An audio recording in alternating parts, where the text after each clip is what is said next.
verdad es que para mí es un honor acompañarlos esta noche en este importante encuentro, en esta expo de la construcción y del diseño. Y lo es por múltiples razones. La primera, porque Colombia ha demostrado su resiliencia en el mundo. Colombia ha demostrado que es un país que tiene la capacidad de superar las adversidades y que es capaz de hacerla edificando dentro de la libertad económica su potencial. Y claramente yo creo que le estamos mostrando también a todo el planeta que una nación que ha tenido que enfrentar la mayor crisis migratoria que se haya visto en este hemisferio, que ha tenido que enfrentar la pandemia y sus efectos económicos y sociales, y que ha tenido también que enfrentar inclusive los embates del clima cada vez más severos, hoy le muestra a toda la sociedad global que su economía va a tener el mayor crecimiento de este siglo, lo cual no es un rebote, es una verdadera reactivación, no solamente porque registramos uno de los más altos crecimientos en los países de la OCDE y del hemisferio, sino también porque fuimos una de las economías que menos decreció el año pasado. La última vez que enfrentamos un ciclo recesivo, que fue en 1999, la economía decreció menos 4.5, y el año siguiente, el año 2000, creció 2.5, y el 2001 1.5, y el 2002 2.5. Aquí tuvimos un decrecimiento el año pasado del menos 6.8, y ya las cifras permiten vaticinar que el crecimiento de este año va a superar el 8.5%. Es más, vamos a crecer más que el año 2019, y eso demuestra de qué estamos hechos los colombianos, y por eso tiene que ser un triunfo colectivo.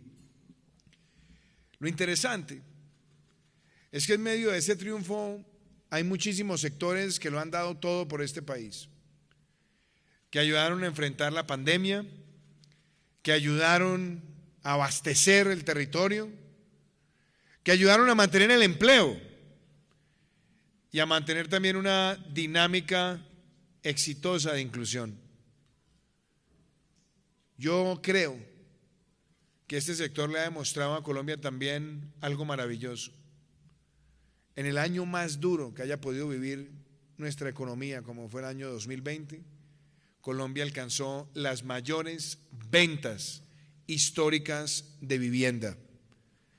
Y eso también es un mensaje contundente a la sociedad. Y lo hizo cuando vemos que más del 60% de los compradores de esas viviendas son personas que están entre 1 y 2 salarios mínimos. Y adicionalmente, el 41% de esos compradores son jóvenes que están entre 18 y 28 años de edad. Una demostración también que se pueden derrumbar mitos. Aquellos que señalaban que las personas de menos de 2 salarios no compraban vivienda y no se endeudaban de largo plazo, o los que señalaban que los jóvenes tampoco pretendían ser propietarios, sino que eran una especie de gregarios que están siempre buscando el futuro donde quiera que se encuentren. No, la sociedad quiere ser de propietarios cuando tiene las herramientas para lograrlo, cuando tiene las políticas para materializarlo. Y eso es lo que hoy también quiero reivindicar, porque se ha construido una política de vivienda que ha trabajado sector público y sector privado, pensando también en esa inclusión. Y la demostración está clara. El proyecto de Mi Casa Ya, un programa de subsidios, fue retomado y fue enriquecido. Y fue enriquecido agregándole una modificación en la ley de vivienda que permite extender los plazos de financiamiento a más de 30 años, como lo han hecho también otros países, que ha permitido también tener los subsidios concurrentes, donde se recibe el subsidio pero también hay un aporte de las cajas de compensación. Y por ende, hemos también avanzado hacia el cumplimiento de una de las propuestas de campaña, que era que las familias pagaran menos por la cuota de su vivienda de lo que pagaban antes por el arrendamiento. Y se logró también dinamizar un sistema de garantías crediticias con el Fondo Nacional de Garantías. Y se permitió también aumentar el valor del préstamo con respecto al valor de la vivienda, lo que en inglés llaman el loan to value, que permitió superar el 70% y puede llegar al 80% o más, dependiendo del acuerdo que se haga entre el sistema financiero y el cliente. Y se tomó adicionalmente otra decisión. En medio de la pandemia, a través del Fondo Nacional de Garantías, poder acompañar garantías crediticias hasta el 70% para estimular la adquisición de vivienda. Y es por eso que el año pasado logramos más de 205,000 ventas de vivienda, una cifra histórica, y muy seguramente este año estaremos por encima de 230,000 viviendas. Una demostración de que esa política crediticia, esa política de financiamiento, esa política de garantías y esa concurrencia de subsidios pueden hacer una de las más grandes diferenciaciones en lo que tiene que ver con la inclusión social, porque una sociedad de propietarios es una sociedad más sólida. También hemos dado otro paso trascendental, y es acompañar los mejoramientos de vivienda. Casa Digna, Vida Digna ha sido un programa a partir del cual llegaremos a cerca de 600,000 hogares que van a poder tener no solamente el mejoramiento de pisos, techos, baños, cocinas, embellecimiento exterior, sino también mejoramiento de entorno y titulación. Esta semana Maimuna Musharif, la directora mundial de ONU Habitat, nos entregaba un reconocimiento por esa política que acompaña la atención del déficit cuantitativo con una atención del déficit cualitativo, que hoy es referente en varios países de América Latina. Y esto nos permite también dar otro paso adicional, la habilitación de suelo urbanizable, que en nuestro país siempre había carecido de optimismo, y sobre todo en épocas recientes se pensaba que no se podría llegar a más de 12,000 o de 10,000 hectáreas. Vamos a cumplir nuestra meta de llegar a las 15,000 hectáreas de suelo urbanizable en el territorio nacional para el desarrollo habitacional. Y también esa medida viene acompañada de algo que también es muy importante, y es que esa ampliación del suelo urbanizable venga de la mano con una mejor provisión de servicios públicos. Ya hemos dado el paso a llegar a 2 millones de usuarios de gas natural adicionales, y más de 3 millones de familias por primera vez están teniendo acceso a agua de calidad. Y hemos puesto en marcha también varios programas habitacionales en zonas rurales que acompañan también ese sentir de cerrar las brechas en el campo. Y nos motiva también de enorme manera que nosotros estemos estimulando en el territorio que el desarrollo urbano también traiga consigo una ampliación de servicios de educación y de salud. Y esa es la forma en la que deben crecer las ciudades, ordenadamente, con servicios, con buena planeación y con buenos sistemas de financiamiento de vivienda. Hoy yo creo que el reto más grande que tenemos en el territorio es seguir compaginando estas políticas públicas con otras de gestión ambiental, de gestión del transporte y el acceso también a una mejor política de reciclaje. Cuando empezó nuestro gobierno teníamos el 5% de tasa de reciclaje, 5%. Hemos puesto en marcha un trabajo articulado con entes territoriales y vamos a triplicarlo, llegando al 15%. Claro, un salto exponencial, desde luego, pero sigue siendo todavía bastante bajo en comparación con otros países y sobre todo la OCDE. Por eso la gestión de residuos sólidos también es algo que nos interesa a todos. Pero apreciados amigos, yo quiero también dar mensajes. ¿Esto qué ha ocurrido? Ha ocurrido porque le hemos apostado a tener el FRECH como un mecanismo de apoyo al sector. Y ese FRECH lo hemos mantenido y lo hemos también ampliado al no bis para seguir también estimulando al sector. Hoy quiero dejar claro que el FRECH no solamente estará presente durante nuestro gobierno hasta el 7 de agosto del 2022, sino que también dejaremos en el anteproyecto de presupuesto para el año 2023 ese FRECH activo para estimular el sector de vivienda en nuestro país.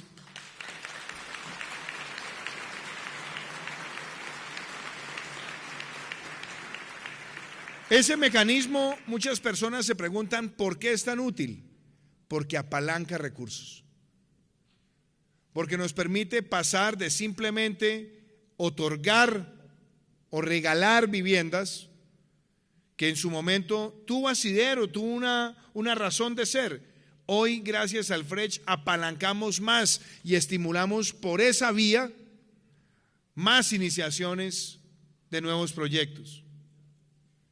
Por eso, esas voces demagógicas, populistas, que dicen que hay que abolir el FRECH y que creen que con eso están haciendo un desafío al sector privado, gran torpeza cometen, porque realmente cuando se habla de tener un FRECH es justamente para poder garantizar los esquemas de financiamiento que han permitido este éxito en la política de vivienda. Y es muy importante también dar otro mensaje, y el mensaje tiene que llegar también con nitidez. Colombia necesita reactivarse, y necesita reactivarse con vacunación masiva. Queridos amigos, yo valoro muchísimo que toda esta cadena de valor de la construcción se adaptó rápidamente a esta embestida de un enemigo invisible. Fue de los primeros sectores en tener protocolos, bioprotocolos, en tener reglas de distanciamiento, desinfección, en ser además pioneros en poder garantizar una mayor actividad económica y una menor tasa de contagios. Y por eso hoy les quiero decir que con orgullo, y eso es un triunfo colectivo de todo un país, estamos a muy pocos días de llegar al 70% de la población colombiana vacunada con una dosis, y estamos también próximos a llegar al 50% de la población colombiana con doble dosis. Y nuestra meta, y con ustedes queremos llegar al 70% de la población colombiana con doble dosis antes de terminar este año. Un triunfo que todos tenemos que celebrar.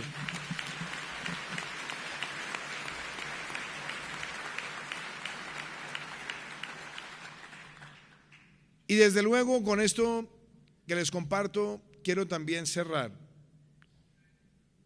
Nuestro país tiene que transitar hacia un verdadero liderazgo en materia de acción climática. Nosotros tan solo representamos el 0.6% de las emisiones globales de gases de efecto invernadero, pero somos uno de los países más amenazados por los efectos del cambio climático. Somos además un país que tiene una matriz energética limpia. 70%, solamente 70% es hídrica. Y estamos en la ruta para que un 20% adicional sea renovables no convencionales, pasando de 28 megas a más de 2.800 megas, solamente en los proyectos que tenemos en ejecución, inaugurados y entregados en subasta, y vamos por 4.500 megas más. Es cierto también que nosotros tenemos 35% de nuestro territorio en Amazonía, 50% en selva tropical y algo también muy diciente, el 52% de los páramos del planeta están en Colombia. Y esos páramos son los que le brindan acceso al agua a millones de familias en ciudades como Bogotá. Luego el comportamiento nuestro, la reducción de nuestra huella individual de carbono y el trabajo de todos los sectores en ese propósito, como lo dije hace 2 días en el encuentro de ONU Hábitat en Cartagena, es algo que es un deber moral. Y eso implica que en el caso de la construcción sigamos innovando en materiales, que sigamos innovando también en diseños, porque el diseño amigable con el medio ambiente también ayuda a reducir la huella de carbono de cada residencia e inclusive ayuda a minorar la dependencia en la luz artificial en una buena parte del día. El trabajo también de materiales amigables para tubería, la forma en la que se comparten ciertos entornos, el uso también de paneles solares, en fin, son muchos los temas, pero se siente uno lleno de orgullo cuando ven esta feria a tantos empresarios del sector que ya están haciendo una apuesta y que hacen parte de empresas big y que además han estado en las ferias de negocios verdes. Y me alegra también ver a quienes han llegado a nuevos lugares del mundo llevando la innovación colombiana. Doctor Germán, me alegra mucho saludarlo y fue para mí muy gratificante ver cómo en Guatemala, por ejemplo, se están innovando en estos materiales que son acordes con estos propósitos. Desde luego en Colombia. Tantas personas como ustedes están en ese proceso.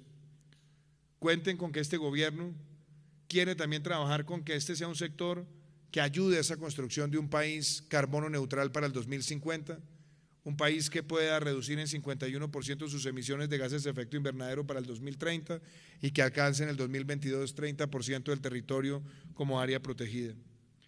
Y claro, es cierto que en todo este escenario de políticas, la forma en la que se planifican las ciudades es determinante, porque el cambio climático y la crisis climática se enfrentan en las ciudades.